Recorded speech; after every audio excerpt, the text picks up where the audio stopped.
A 4-week-old baby, not breathing, a father frozen in panic holding his daughter in his arms, watching her turn pale. His wife grabbed the phone and dialed 911. On the other end was a 23-year-old dispatcher, someone who had never met this family, someone who in the next few minutes would have to talk a terrified father through saving his own daughter's life. Over the phone, with no training, no equipment, nothing but a voice on the line. This is what happened next. Elmwood Park, Illinois, a quiet suburb just outside Chicago. Brent Patterson and his wife were new parents.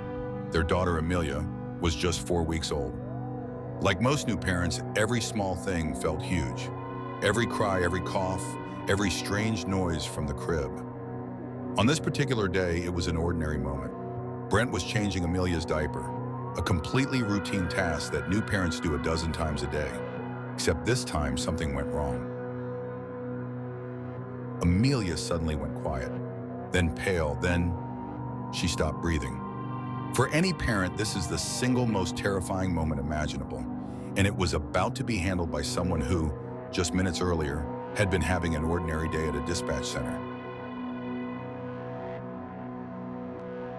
Phone immediately and dialed 911. On the other end, the call connected to Nick Risicato, a 23-year-old emergency dispatcher. Nick had taken hundreds of calls before, but every dispatcher will tell you the calls involving infants are different. There's no time to think. There's no room for hesitation. And the person on the other end of the line is often in complete panic. Nick's training kicked in immediately. He needed to get the parents past the panic and into action, fast. Because with an infant who has stopped breathing, every second matters. The 911 recording captures the moment perfectly. Brent's wife, breathless, says, "My baby's not being responsive." Nick doesn't hesitate. He immediately starts walking them through it. "I am going to tell you how to give mouth to mouth, okay?" Notice what he does here. He doesn't ask them to wait for paramedics. He doesn't pause. He gives them a job to do right now in this moment. For a panicking parent, having a clear instruction to follow is sometimes the only thing that breaks through the fear. Step by step, Nick guides Brent through infant rescue breathing, positioning, technique, rhythm. Brent follows every instruction, his hands shaking, his daughter's life literally in his hands. And then Nick says something that stays with you. "Don't give up until the paramedics get there." 6 words, but in that moment, they were everything. They told Brent, "Keep going. No matter what, help is coming. You are not alone in this." Paramedics arrived and took over.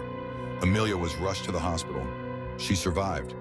The combination of Brent's actions, guided second by a dispatcher he had never met, and the rapid paramedic response saved her life. When the story came out, it made local news. Nick Risicato, just 23 years old, was being credited with helping save the life of a baby he never saw, in a home he never visited, through nothing but a phone line and his training. For Nick, it was just another shift. For the Patterson family, it was the day their daughter lived. Here's what gets me about this story. We talk a lot about heroes wearing capes, running into burning buildings, performing dramatic rescues. But Nick Risicato saved a life sitting at a desk, wearing a headset, speaking calmly into a phone. Think about the pressure on him in that moment. He couldn't see the baby. He couldn't see Brent's hands. He had to build an entire picture in his head based on voice alone and guide a stranger through one of the most high-stakes procedures there is, with a 4-week-old's life on the line. This is what 911 dispatchers do every single way, completely unseen. We never know their names, we never see their faces. But in moments like this, they are the difference between life and death. So here's my question for you.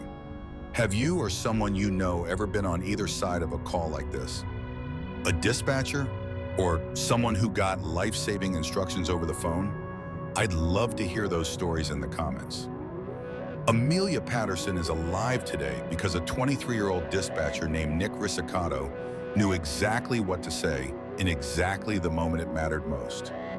If this story gave you a little bit of hope today, hit subscribe, because next time I'm covering the case of a woman who called 911, hung up immediately, and the dispatcher who refused to let that be the end of the story.